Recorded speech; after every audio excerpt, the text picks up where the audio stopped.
If you've ever wanted a front row seat to a real life horror story that the government tried to bury faster than the bodies inside it, buckle up, because today we are going to a place that the authorities pretended didn't exist. Even as people were consistently disappearing around it as if it had its own quota. This is the Ibadan Forest of Horrors, a patch of land that sits right beside a busy highway, where locals stumbled into something so disturbing that even the police looked like they regretted turning up. And then when the truth started leaking out, let's just say the reactions from the people who were in charge made the forest look almost honest. Hi everyone, welcome back to my channel, or welcome to my channel. If you're new here, I hope you're all doing so well. Welcome back to another true crime and makeup episode. Oh yeah. If you are new here, my name is Anna. I am a certified yapper, and one day I decided I'm going to hop on the internet, I'm going to yap about true crime, and now I find myself doing it twice a week, every single week on a Wednesday and Sunday. So, with that being said, if true crime is your jam, I highly suggest that you subscribe, get the notification bell on, because, well, like I said, I'm here for you twice a week, every single week, and it's free. Please don't forget to engage with this video in some way. A like, a comment, a share, it means the absolute world to me. And if you could please hype up the video, donate your hype points to me. I really need them and it would really be appreciated. Any details you might need regarding me, myself and I, social media handles, products used on my face today, they will all be found listed down below. But I think I've said everything that I need to say. So without any further rambling and any further ado, let's get into the horrifying, bone-chilling case of the Ibadan Forest of Horrors. Right, so this case starts on March 22nd of 2014, and on this day, a petty thief who, was just out committing criminal activity, well, they would uncover one of the most horrific, terrifying patches of land that you could ever imagine.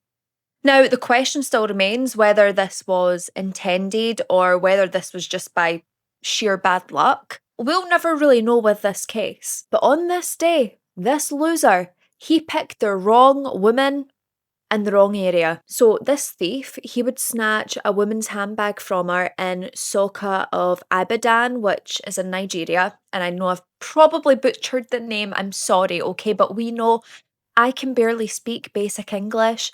Never mind places from other places. I try, I do, but you try your best, but you don't succeed.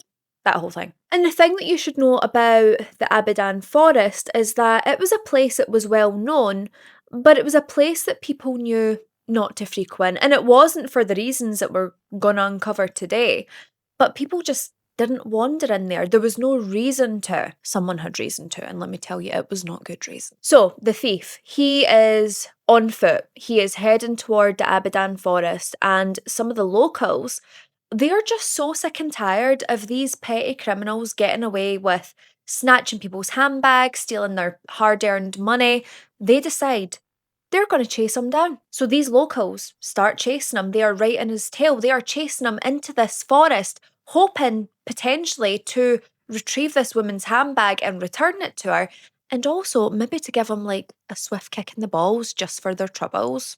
I don't know. They followed him down this very narrow path, and they're almost hoping that number one, he's gonna trip up, or number two, maybe he'd just give up. I mean, come on. It is some length to go to for a handbag that probably has a 20 pack of cigarettes and some butterscotch, But as they think that they are on this thief's tail, the locals, they lose sight of him. He has disappeared into the woodland, so the only thing they have to go off now is following the sound of feet snapping branches and crunching on leaves. And just when they think that they are finally catching up to this loser, they are halted by a smell just so grotesque. And no, they didn't run into far of the thief. This was going to be something far worse. Because right away they know this isn't coming from a live human being, this isn't coming from an animal, and it doesn't smell like decaying woodland. This smell was heavier, it was sourer, if that's a word, more sour, but it also had a really sweet scent to it. It's the kind of scent that your brain recognises immediately and thinks, holy, something's wrong here. And that scent was none other than human decomposition. But this group, it's almost like they have to keep going, and whether this was adrenaline, whether it was pure shock and it hadn't actually sunk in yet, they keep heading toward where they believe the thief to be. They ran right into an area of that forest that no local had wandered before. At least not any normal local. And no one was meant to wander there. Immediately, as they step into this area, there's pile of bones.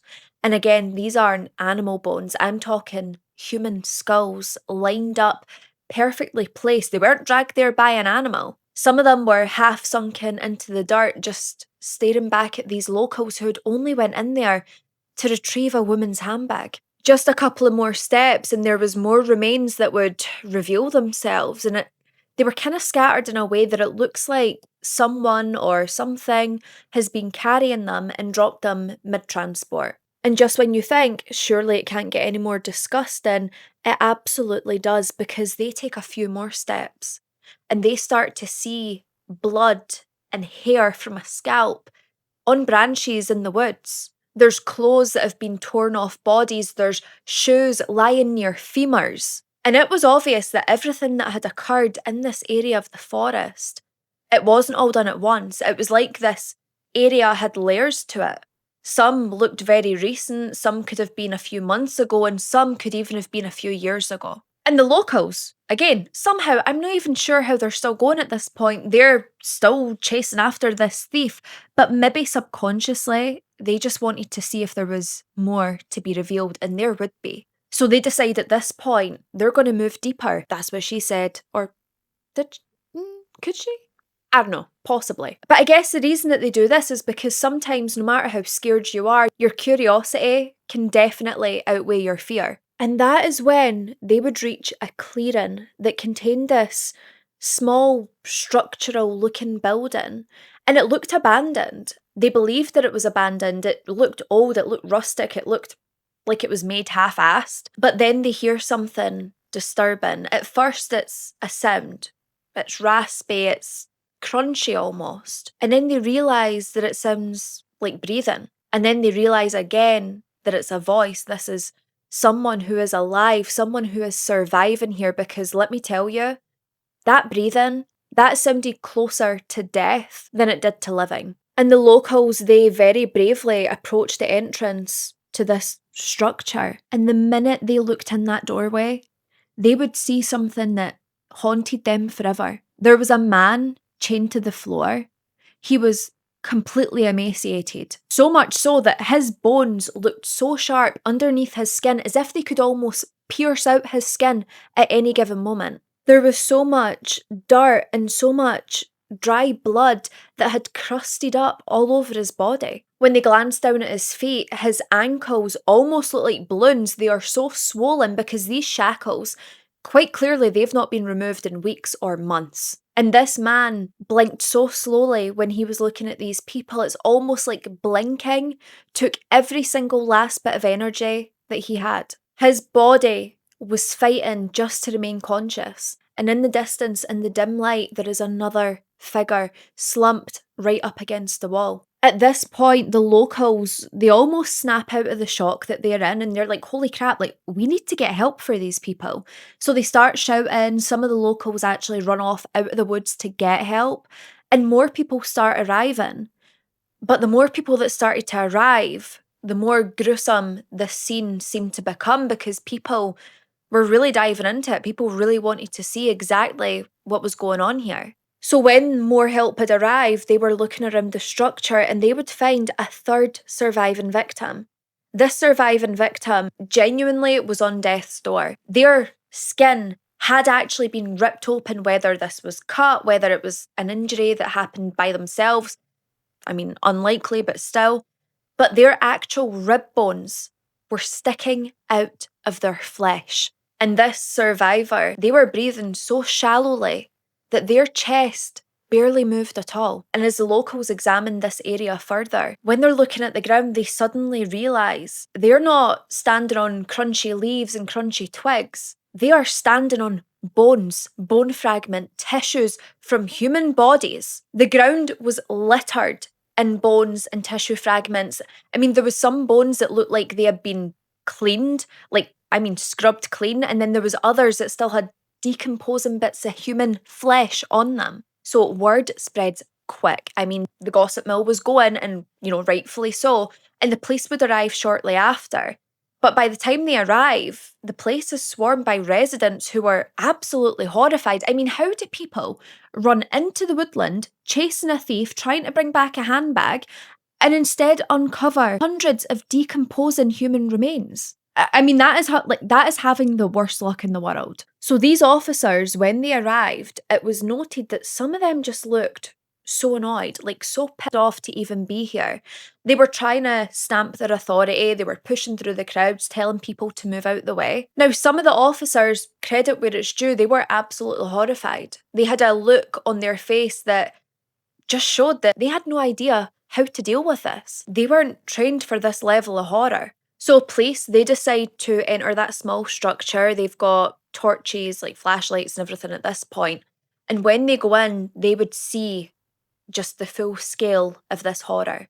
There was chains and shackles everywhere. There was ropes. And might I add that some of these ropes were completely straight or stiff in a twisted way because of dried blood. There was so much blood. There was buckets filled with human remains, decomposing flesh and bones. There was mats that were stained in ways that we don't even need to explain because I'm sure we can guess what's been going on here. Then just outside the structure, they look and there's this metal table. The edges of it had been darkened as if things were being cut on it or, draining was taking place on it. Nearby this table, there was a drum of further organs and tissue. The smell of this drum in particular was so strong that even officers were gagging into their hands. Some were even throwing up. And then came the point that really shifted the tone for some people because there was supplies found, as if these people were being kept and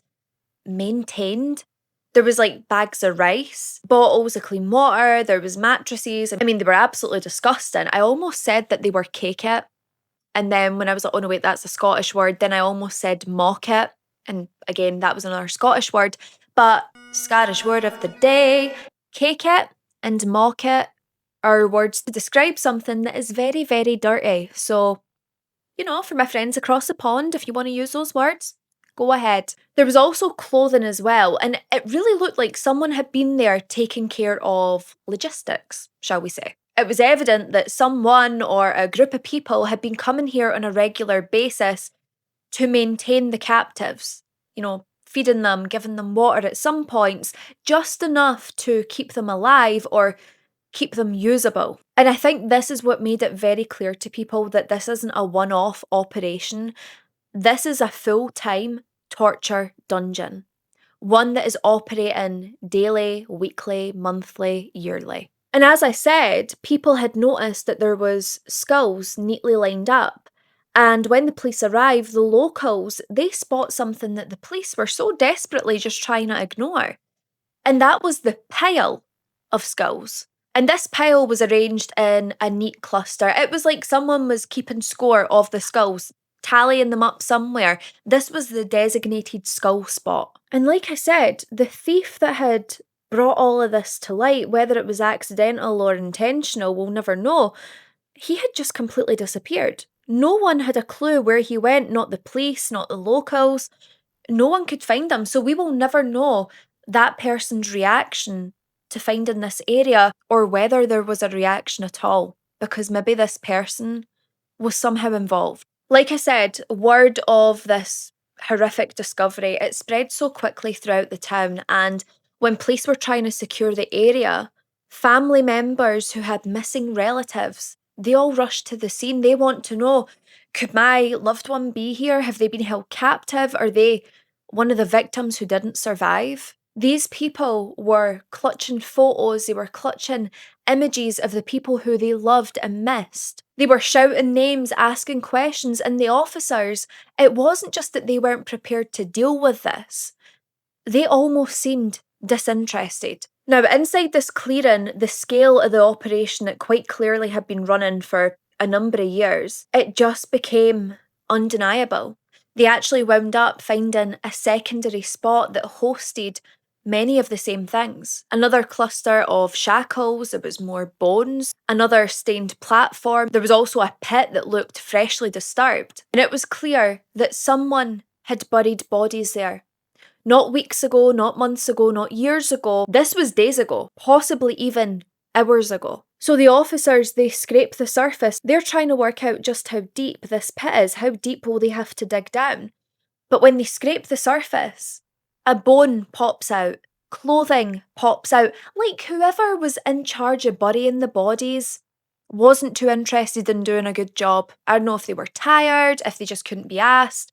Someone didn't care enough to try hard enough to bury these bodies. Now, when this discovery was made of the pit, there was an officer in particular who just seemed to be very shady. I mean, it's one thing to stop the media and the onlookers getting a glimpse, but it's a completely other thing when you try and hide it from your colleagues.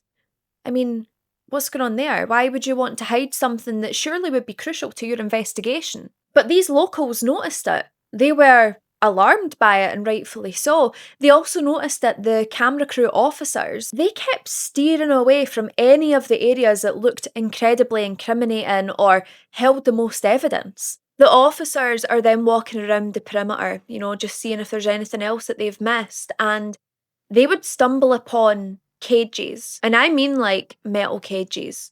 And these cages, they were big enough to hold animals, but they were also big enough to hold humans. I mean, you couldn't stand up in the cage. It would be if you were, crouched or slumped down or on your hands and knees. The bars were dented and twisted, and there was blood on these cages, and inside one of them, there was bone fragments of a child. And of course, no one needs DNA to know exactly what that means. And when some of the officers seen this, you could tell they were sick to their stomach. But again, there was just some of them who didn't seem to care. Now, nearby, there was this path of flattened vegetation, and it had large tyre tracks on it, and it signified to the police, the media, and the onlookers that someone had been coming and going, and they were doing it regularly. These tyre prints, they weren't from long ago, these looked pretty fresh. Now, reporters, when they see what's going on, they try and follow this path. They want to see what else is out there, what if there is another location? When they try and do this, officers stop them. They tell them that the area is deemed unsafe. And I get that, and officers should be the first to go in there and collect evidence, DNA, cordon it off, whatever. But we're going to see these people weren't interested in doing their job.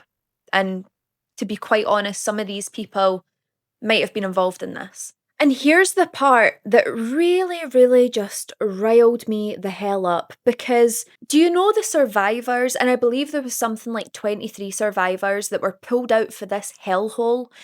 They were treated like criminals. They were took into police custody, and when they were taken in so aggressively.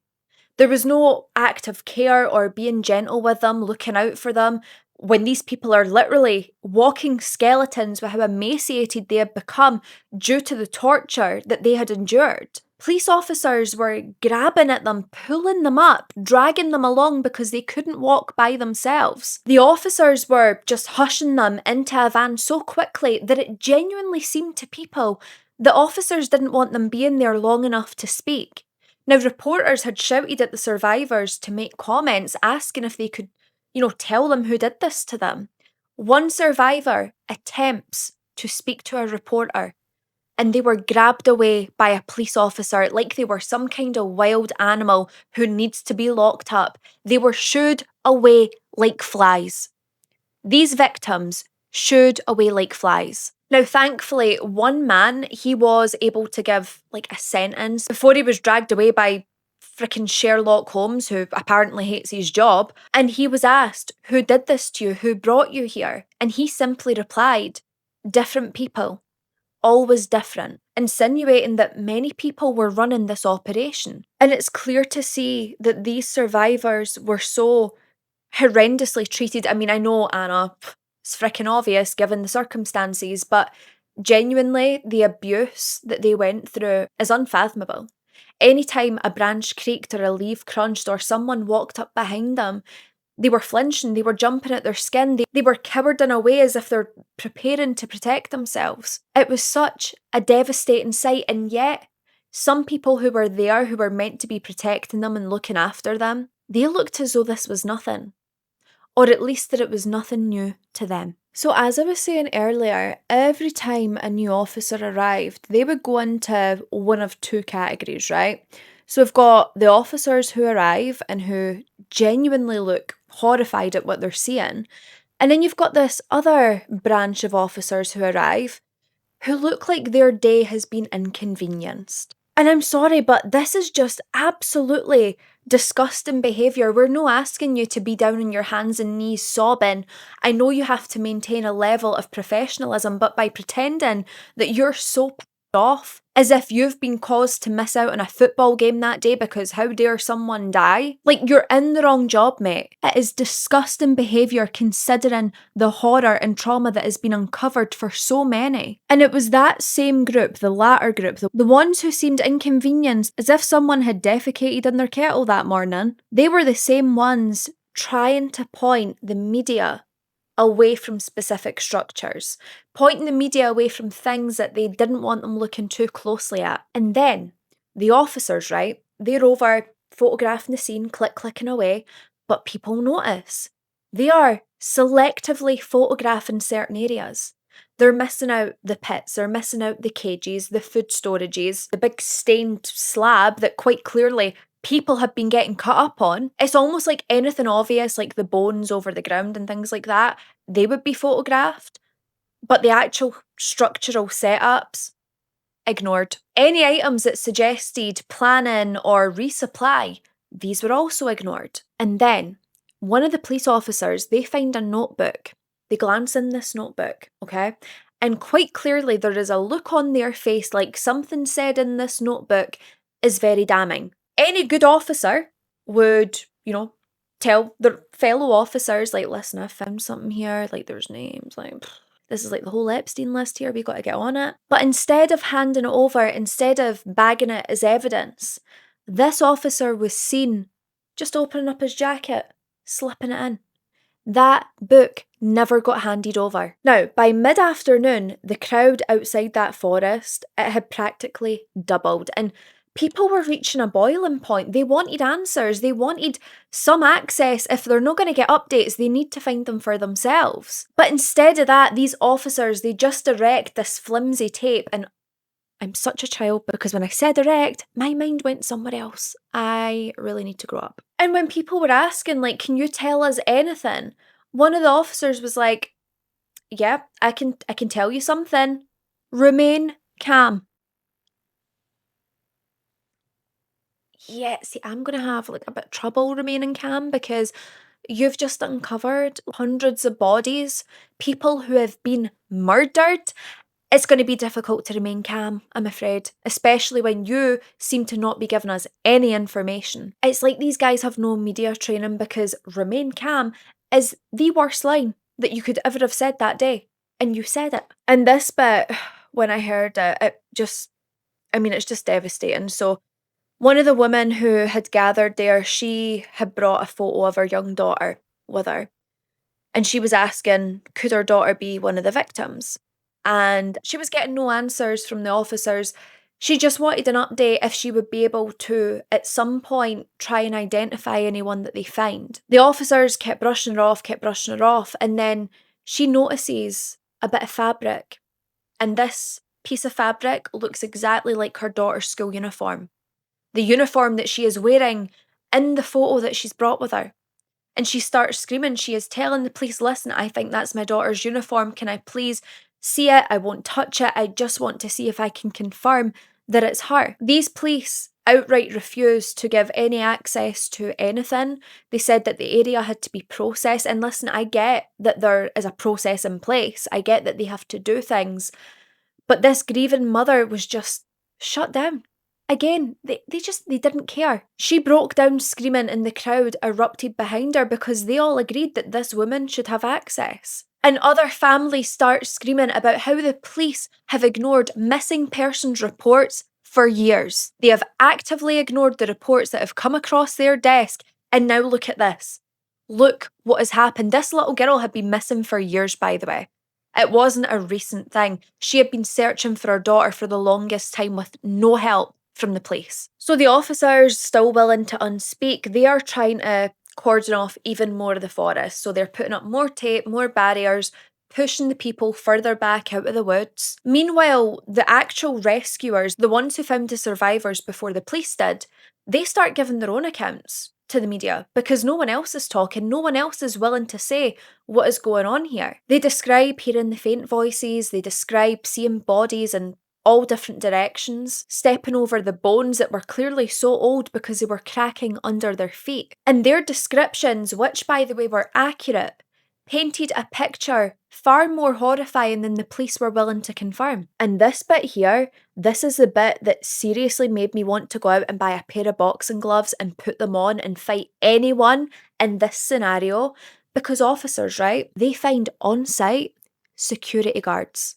And I don't mean like security guards to help them, security guards who were guarding these survivors, the people who were being brought in to this torture operation. When they're getting taken away by the officers, they're smirking. They were marching past the crowd so smugly. They weren't struggling, they weren't trying to hide their faces. It was just clear that they felt no threat. Both of them looked so calm, eerily calm, like they knew nothing was going to come from this, so they really had no reason to worry. When the locals and the media were shouting, asking who they worked for, one of them simply replied, "Ask the big men." Once they had said that, one of the officers looked a bit panicked and shoved him into the van very quickly so he couldn't say any more. And the phrase big men, this spread through the crowd like gasoline lighting on fire. Because in Nigeria, big men, it doesn't mean tall or intimidating. It means powerful, connected, protected. There she goes again, spitting bars. And the crowd, they now start having a moment of like,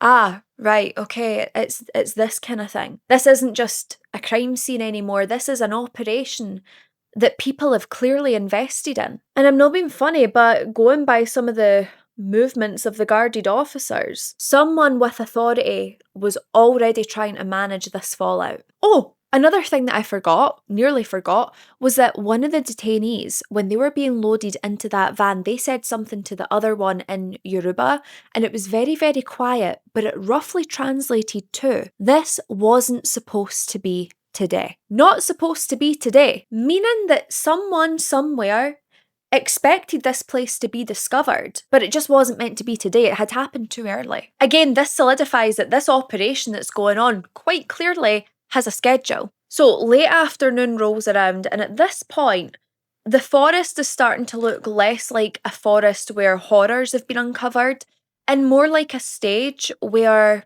everyone's playing a role, especially the officers. The locals, they still stood firm. They were demanding answers, and the media, they were still there as well, trying to get different angles that the officers weren't blocking off. Now, a deeper search of the area, it would just uncover even more disturbing items that really paint a picture as to what was going on here, as if one hadn't been painted already. But this just further solidified the theories. They were finding rusty saws. There was also machetes that were leaning against the wall, hidden underneath a tarp. There was a bundle of wires that was quite clearly too thick to be a household item. There was also coiled wire just spread everywhere. And the way that it had been wrapped up, it looked as though that was something that had been used to restrain some of these victims. Not only this, but the ground surrounding all of this was hardened. Whereas out in the forest, before you step into this place, it's soft, it's mushy. But this had been frequented so often for so long that the ground had been patted down and hardened. Showing, again, there's a routine, there is an operation at hand. Take a shot every time I say operation because I get a feeling it's been a lot. Now, one officer, he looked so devastated when he found these items because obviously it revealed what had happened. And he was one of the good ones. He was one of the ones who actually wanted to uncover this, find out what happened to these victims and survivors. So he turns around to one of his officer buddies and he's like, I need the fingerprint kit. Where are they? Like, can you bring them over? And his question just hung there in the air. It was ignored by the others around them because no one brought a fingerprint kit, which is really weird when you're going to secure a scene.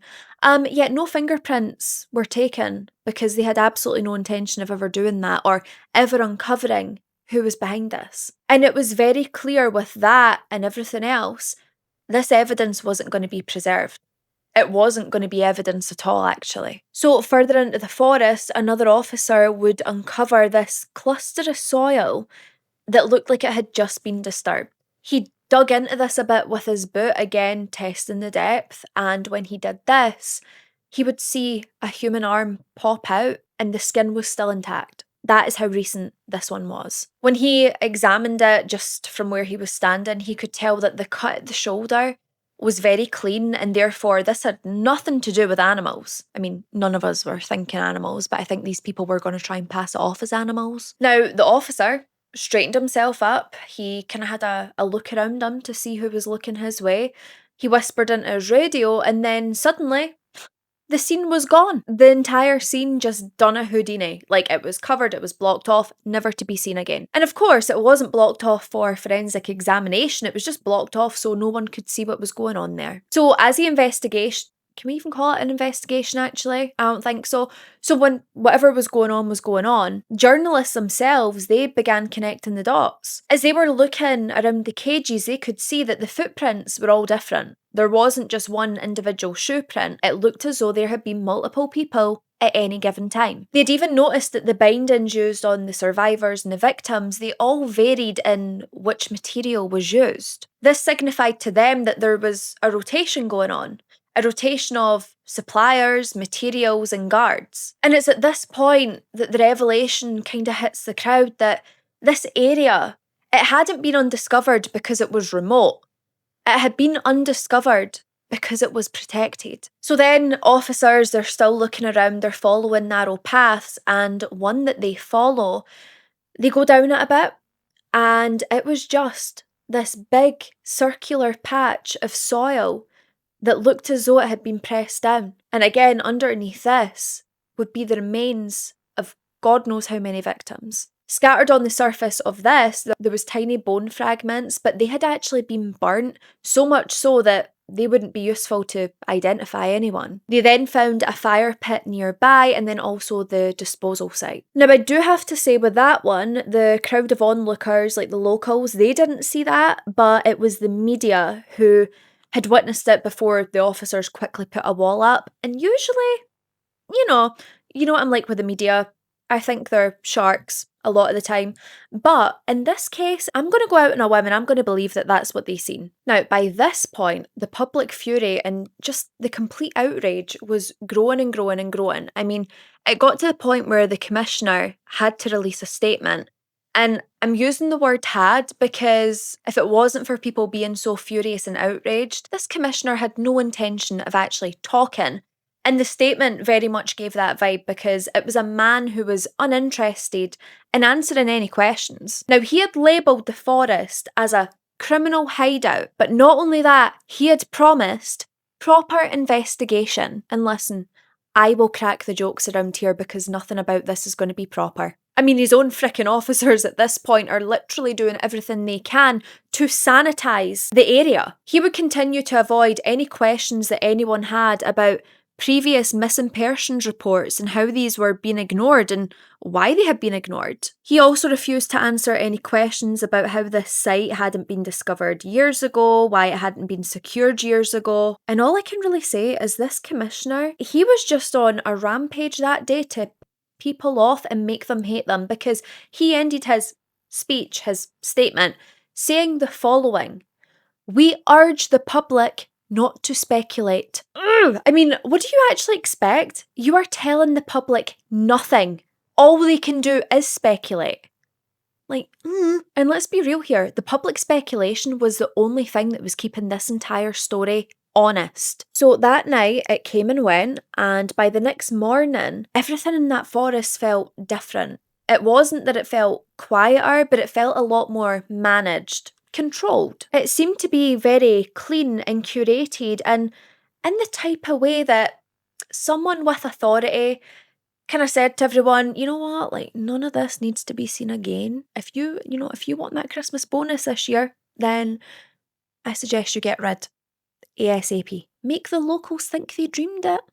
No one needs to know. These heartbroken, furious families, they returned the next day and they are still demanding answers. But when they return, they notice things that were there yesterday are now gone. And the police have carefully positioned themselves at new angles, now restricting access to areas that had just been opened the day prior. Reporters especially, they immediately noticed that things look strange, things look different, because anything that was really incriminating, anything that seemed to be hard evidence, removed, like it didn't exist. But the thing is, the reporters had the tapes from the day before, and that clearly showed that these things did exist. So people start to ask, where the hell is the evidence? Where have you put everything? Like, why is it all being cleared away? The police tell them, don't worry about it. It's all been taken, it's been processed, it's secured. We're actually going to do some forensic testing on it. The usual spiel to try and keep people quiet, even if you have no intentions. But the thing is, forensic analysis, it wasn't going to take place. The morgues weren't receiving any bodies or items. Forensic labs, they certainly weren't seeing any of it. There was no intake being reported, and it was like this evidence was evaporating. So families, they're clinging to any bit of hope they can. They're thinking, you know what, maybe these survivors, if we show them photos, they'll be able to tell us if our loved one had been with them at any point. So they say to the police, where are these survivors? Can we talk to them at some point? And of course, police, they refused to disclose any locations, which is correct. They said the survivors were under medical assessment and also required some privacy, which makes sense. But it's funny how these survivors need privacy, and yet they've got government official guards standing around their hospital doors. Privacy though, right? There was a man standing in the audience that day who had begged the officers just to... he's clinging on to hope, he's desperate, okay? Obviously, the officers weren't going to know, but he asked them, do you know if my missing brother's in there? Like, he's been missing for X amount of time. Is there a way that we can tell? Is there a way that we're going to find out? And the officer just gave him this scowling look, as if this guy had just insulted his mum. Now, the thing is, the nurses who were looking after the survivors, they start to feel like things are off. They're not convinced that the police has their best interests at heart. So they start leaking information from the survivors. One nurse had described that one of the patients, one of the men, he refused to close his eyes. This guy was scared to go to sleep because apparently anytime he shut his eyes before, the people would come for him. Another nurse had said that a woman would refuse any food whatsoever unless it was opened in front of her. She had to hear like the when something opened to make sure that it hadn't been opened before. And we can only imagine what was being put in their food or what they were aware of. And these aren't just like trauma responses. This is fears of specific individuals and specific things that they have went through. The survivors weren't people who were just scared of a forest. They were scared of the people who were running it. So by midday, a new group of people, they arrive on the scene, right? They're wearing like government official jackets. Their vehicles are those typical, like, do you know those like black slick vehicles that you see in all the movies? Like that kind of vibe, like when they're taking the president somewhere and there's like that trail of cars behind them. It's very much that kind of vibe. So they arrive in the scene and everyone's kind of like, hi, who are you? And they say that they are the independent review team. But the thing is, their behaviour, it didn't match their title. They didn't fan out or catalogue evidence. They were making beelines for the most controversial areas, the areas that no one was supposed to see. And once they had got these items that they needed, they then told the officers, you need to expand this further. You need to push them further out this forest. And within minutes, tarps were everywhere. Nothing, you couldn't see anything anymore. And it became very clear to people that the goal here wasn't investigation, it was containment. Now, on the crowd side of the tape, they were becoming furious. It was clear they were being lied to. They even start shouting, you're hiding the truth from us. Why are you not telling us the truth? They said that these people were protecting whoever ran that forest if it wasn't themselves. Another woman had screamed if they had listened to her when she had reported her daughter missing, maybe she would still be alive. If they hadn't laughed her out of the police station, maybe her daughter would be alive. She's yelling, you ignored us, you let this happen. And that's true. And the thing is, the officer that she confronted didn't even deny it. He just simply said, the matter is complicated. And I'm not being funny. It's like, again, they are just trying to light a match when there's all of this gasoline around them, because that is the worst thing you could say. That's somehow worse than lying to them. And then again, another unknown presence makes itself known within this site. So we had the government official looking people before and the government official cars. Now we've got plainly dressed people in official looking vehicles. They didn't disclose who they were, and they weren't really doing much. It looked as though they were there to observe and very quietly issue out instructions. And then they bring in something that could be up there with one of the worst decisions in history. They bring in a frickin' bulldozer. Whilst the families are standing here, they bring in a bulldozer. It is a series of bad decisions. Now, of course, this causes an absolute uproar. Like, why the hell are you going to demolish a site that has evidence, that has DNA? Like, what the hell are you doing?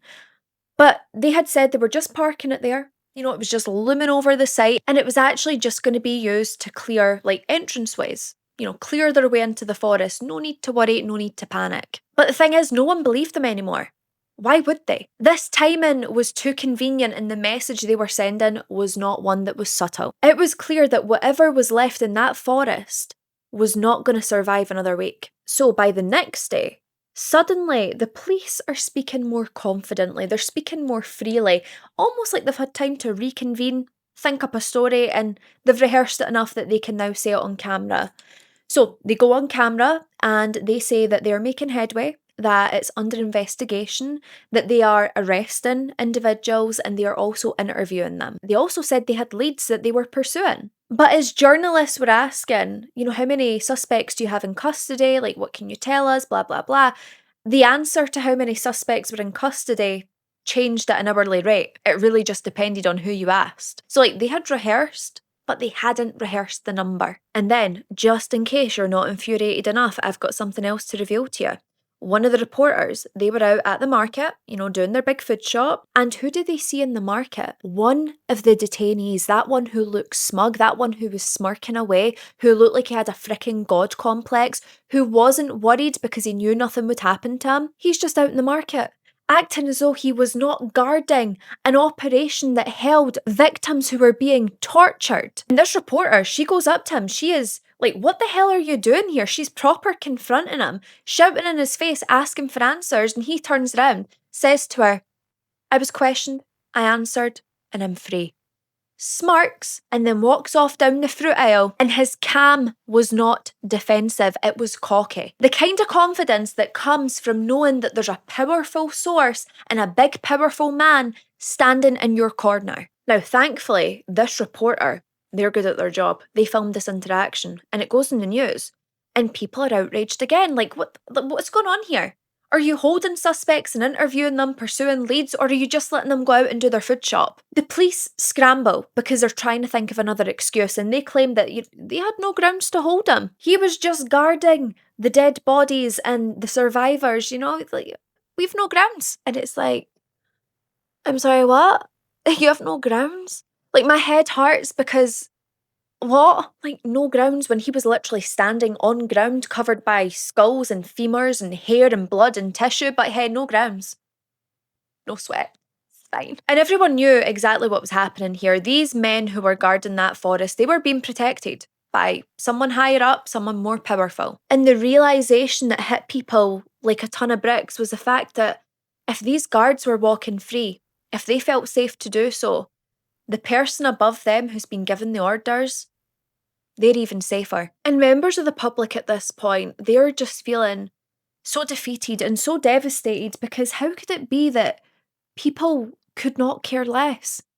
There's hundreds of people dead. There is survivors who are on death's door, and no one gives a crap. So some families, they were going to the morgue and they were basically demanding that they get in to identify the remains. But the morgue was going to have its own surprise, because they reveal that they've not received a single body. Not one, not two, none. Not a single bone fragment, not a single bit of tissue, Nothing had been received, despite the officers earlier saying that it had all been sent off to morgues and tests and blah, blah, blah, blah. No, it hadn't. All of those black bags, the fresh remains, the bone fragments, the skeletons had all been sent off somewhere, but where? And the police just kept saying over and over and over again that it was a sensitive situation. But honestly, the word sensitive, it must be synonymous to suspicious, because that's what it is. Now, nurses in the hospital, even the doctors, they are so freaking exhausted with the secrecy that's going on. Why are we not being honest? So they start leaking other bits to the media. They want these secrets getting out. They tell the media that the survivors, they're being held under fake names. And it's not for their protection, not for their safety, but it was to keep them unreachable. Another staff member had said that officers were stationed all throughout the hall at the doors of the rooms of the survivors. No one was allowed in unless you were a member of the hospital. And these officers, they monitored every single interaction that these survivors would have with the medical staff. Possibly so they couldn't say what they wanted to say, so they couldn't tell the truth about what had happened to them. Now, another member of staff, they had said that one of the survivors, they had basically identified the vehicle that had abducted them. They said it was very official looking, it was sleek, it was black, it looked like private security car rather than random kidnapper. So it's all looking very official. And of course, the more people talk, the more this forest started to look like a hub rather than a hideout. And reporters, they're actually doing their due diligence. I'm kind of respecting the reporters here. They dig deeper and they find something even darker. That disappearances around Soka, they carried a pattern. People would vanish from bus stops, roadside paths, and also near industrial buildings. All routes that fed into the side roads of this forest. And this sounds to me not like random losses, but very strategic ones. Families start speaking out. They speak about how they had reported their loved one missing years ago and how they were ignored, how they were laughed out of police stations, and the public, they erupt even further. Fathers had been told that their sons had ran off, that their daughters had eloped. Every single one just being an excuse so they didn't have to do their job or so they could keep covering up for the big man. A member of the state assembly, they had went live on television and practically demanded that the governor step down. They claimed that the administration knew more than it admitted. Another politician then insinuated that that forest would not have been able to run without top-level tolerance. The governor then responded to this by announcing an independent panel, which conveniently was stacked with all of his allies. And the public recognised this immediately. This wasn't a panel, it was a whole-ass frickin' shield. But potentially the worst blow to the public was when an officer, they actually admitted that they had various reports around suspicious activity taking place around Soka. This had been reported multiple times in the last 3 years. And on all occasions, these specific reports to this specific area, they were always forwarded to a desk that never ever followed up. And this officer had claimed that someone in the chain of command had deliberately buried these reports. He was sure of it. Now, understandably, within hours, this leak was everywhere. I mean, it was across the news, it was on social media, everyone was talking about it, and the authorities, they were scrambling so clumsily to try and deny it, which honestly just solidified people's feelings even more. They now knew that the authorities were in on this somehow, somewhere. It seemed as though almost just within days, this crime scene had actually transformed into a political scene. And I don't know about you, but I certainly know which one's messier, and it ain't the crime scene. And any slither of trust that might have remained between the people and the government, that would just be completely stripped away when the government announced, sorry, I'm squeezing my foundation by the way, but I'm literally having to wrestle with it. It's a new foundation and nothing's coming out. Great. But basically the government, they announced that the forest was going to be sealed completely. No one was getting in, no one was getting out. Do you know what? Let me just untwist this bitch. No! Do you know what? I love HMB products, but this packaging is not it. Not at all. But yeah, so they've basically sealed this off. Nobody's getting in or out. And the reason for this is because it was pending evaluation. Speaking as though this place had suddenly developed privacy rights for whatever reason. Now at this point, when family members were coming back, when the media was coming back, They could barely even walk up the road toward the forest without being turned back by officers. This place was becoming completely inaccessible to the general public, which would be fine if they were actually investigating. But they're not. At this point, journalists decide, you know what, we are not waiting any longer on official statements. We're not going to wait on anyone talking to us. We're just going to do our own research on this because who can we honestly trust at this point? And they would uncover a detail that the police, funnily enough, never mentioned. So this was like several abandoned buildings near the forest, like warehouses, factories, storage structures. They were all empty, and they were all positioned with back routes leading into Soka. And according to residents, those buildings, those structures, had been active at night long after their supposed operations had shut down. People heard trucks, there was shouting, there was revving of vehicles. Sometimes there was even crying. They had assumed that it was illegal dumping or petty crime. None of them could ever have imagined that it was something like this. And then there was even more horrifying testimony that was emerging from survivors' families or possible victims' families. And this woman had said that her nephew had been abducted months earlier by men who were wearing official outfits. The unfortunate thing is that this woman had no proof, but she had a memory that she could never forget. Now, another man, he had come forward saying that he had to chase a very official van away down the street because they had tried to abduct a little girl off the street. And now he wondered, was that van driving straight into Soka? And it's just devastating because all the public wanted was answers. They wanted people that cared, but instead what they got was officials flailing and giving every excuse in the book. Then the commissioner comes forward again, the guy that everyone hates, and he says that this forest was being used as a ritualistic hub, and that became the official story. Faceless ritual killers had been using the forest for ritualistic sacrifices. And the thing is, it's a very convenient explanation with everything that was at the site, everything that had gone on. It was vague, it was dramatic, and it was impossible to verify because everything was being freaking cleared out. But the locals weren't buying it. Because these people who do ritualistic sacrifices, it's very, very, very, very, very, very, very rare that they're going to buy out entire buildings to host. Like, I'm not being funny, they don't store food, they don't rotate guards, they just do what they're doing, then they get gone. Now, at this point, the governor, he's really feeling the pressure. It is really building up and he is struggling to cope.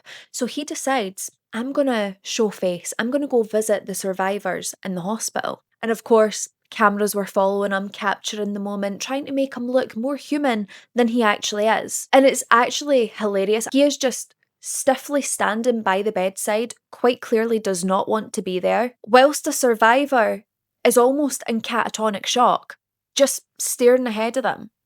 At one point, the governor tries to put his hand on the shoulder of this victim, and you'd think he's never had human contact before because it's like he doesn't even know how to do that.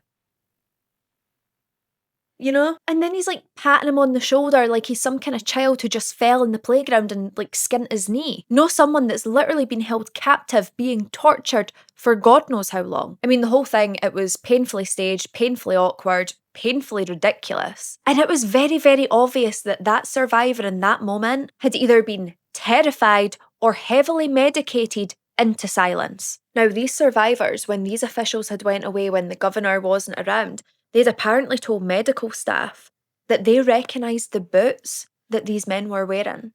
Like these men might have been the ones who were holding them captive. Apparently these survivors had also heard them discussing deliveries, collections, drop-offs, things that could possibly be involved with a trafficking operation. And that is when one of the most explosive developments yet would be released. A local newspaper, they had published this investigative piece, claiming that this forest was part of a larger trafficking network. Now, of course, they didn't have proof, but they had patterns, they had testimonies, and enough overlapping details to really make the government panic. This article suggested that the forest, it wasn't a dumping ground, it was a processing point, where these kidnapped individuals would be held, sorted, prepared, before then being moved elsewhere. And this claim was utterly horrifying, but it made a disturbing amount of sense. The public outrage in this case, it just kept mounting. There was nothing being done to relieve it though.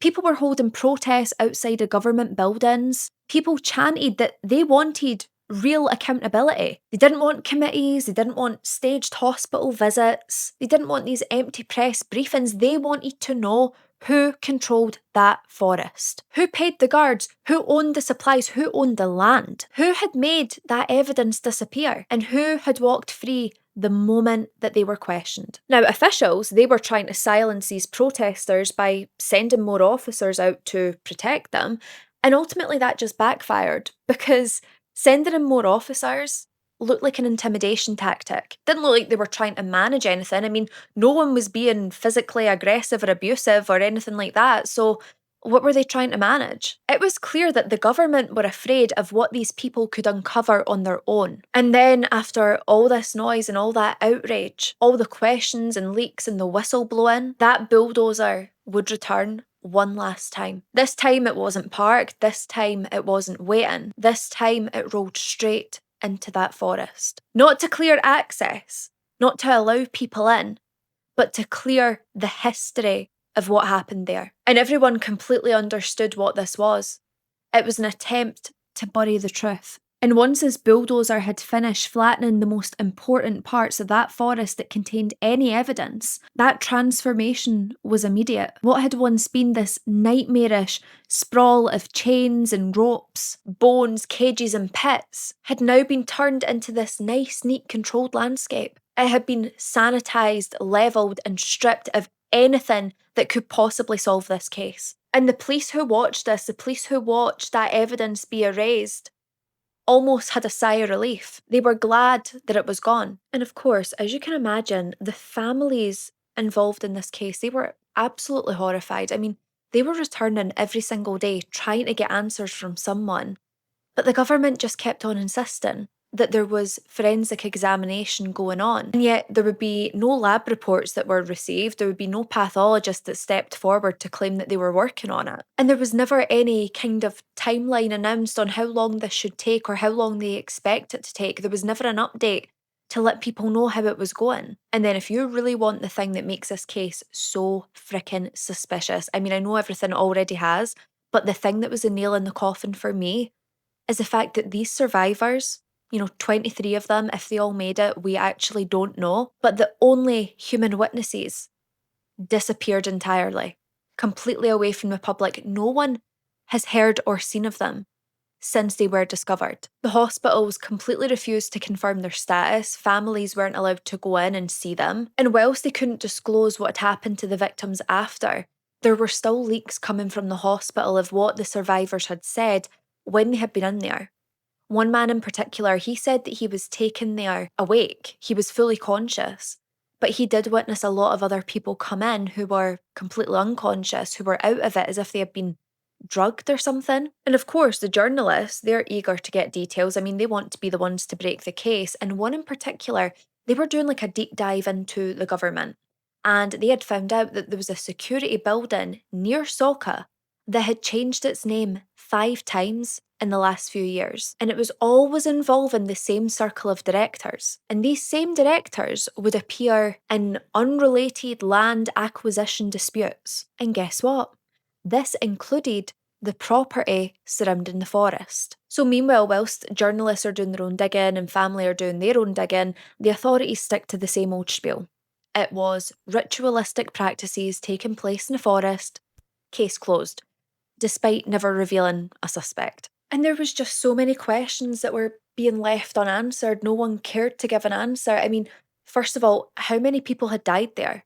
How many victims were there? The authorities didn't want to confirm that. They said that it couldn't be determined. And so they relied on the eyewitnesses, the people who had discovered the location, to try and tally up how many people they suspected to be dead there. And of course, they could see that there was dozens of skeletonized bodies within the area, but if this operation had been running for years, which they assume it had given the decay of the bones, then that number is somewhere up in the hundreds. It has to be. And then, of course, the government, they throw another insult to the public. The final insult, probably the biggest stab to the heart, and that was that this ground was going to be repurposed. Now, apparently it was going to be repurposed for community benefit when all the community wants is answers, but hey, what's answers? They were using the word repurposed as if this land was just some old abandoned building and not a fully fleshed, chaotic crime scene. There was never any mention of plans for memorials or excavations, just a vague promise of future development. Which, I mean, let's be honest, that is code for, we're closing this chapter and we don't want any further questions. Now, by the time that the dust had settled, both literally and politically, the Ibadan Forest of Horrors had become something far worse than a crime scene. It just became this void, a place where answers should have been but weren't, a place where accountability should have landed but never did. It was a place where the evidence should have spoke for itself, but instead it wound up being suffocated under tarps and sheets and disposed of God knows where. Even now, there is still whispers between the locals about patches of land that just feel wrong, that feel different, other disappearances that never seem to make the news, and other forests that locals just outright refuse to enter. Nobody can confirm anything, and yet everyone understands that message. Soka was exposed by accident. And if the people who were behind this operation, if they were powerful enough to walk away, and more importantly, if they were powerful enough to walk away untouched, what does that say about how many doors could still be open? How many officers they could still influence? And how many more victims won't even make it past a report? And I think that is why this case is still so horrifying years later. And it's not just because of what happened in the forest, it's more to do with the fact of how easily it was erased. Because the thing is, a crime is horrifying. A cover-up is even worse. But a cover-up that actually works, that's the kind of thing that keeps you up at night. Because if a forest full of bodies can disappear overnight, then almost anything can. And someone somewhere, they know that. And they're just counting on everybody else learning how to live with that. But my loves, that is it for another true crime and makeup episode. I hope this one was interesting. I know it's a cliffhanger. We don't like cliffhangers, we like solved stories here, but this one just felt so important to talk about. I mean, all those poor victims and victims' families who will never ever get the answers they deserve. It is absolutely harrowing. And I want to know in the comments down below, what do you think took place in this forest? What do you think it was? Do you think it was ritualistic practices? Do you think it was a government cover-up? That is exactly where my fingers are pointing. Or do you have theories that I've not even touched on in this video? Let me know down below. I am so desperate to hear them. Before you go, please don't forget to leave a like, comment and subscribe. Get the notification bell on if you haven't already. Please don't forget to hype up the video if you can. It means the world to me. It really helps boost my channel out, which I so desperately need. Don't forget you can leave your case suggestions in the comments down below. I do go through them all. I pull out all the case recommendations. They all get put on a big, massive, fat list, and I genuinely do work my way through them, but I have that many. It's going to take a while, but I will get there. Any details you need regarding me, myself and I, they can all be found listed down below in the description for you. My social media handles, products that I've used on my face today, if you're interested. But that is it for today. Please, please, please remember, be a good person. Do not be a bad person. Stay safe. Look after each other. Don't go wandering into the woods. And I'll see you in the next one. Bye!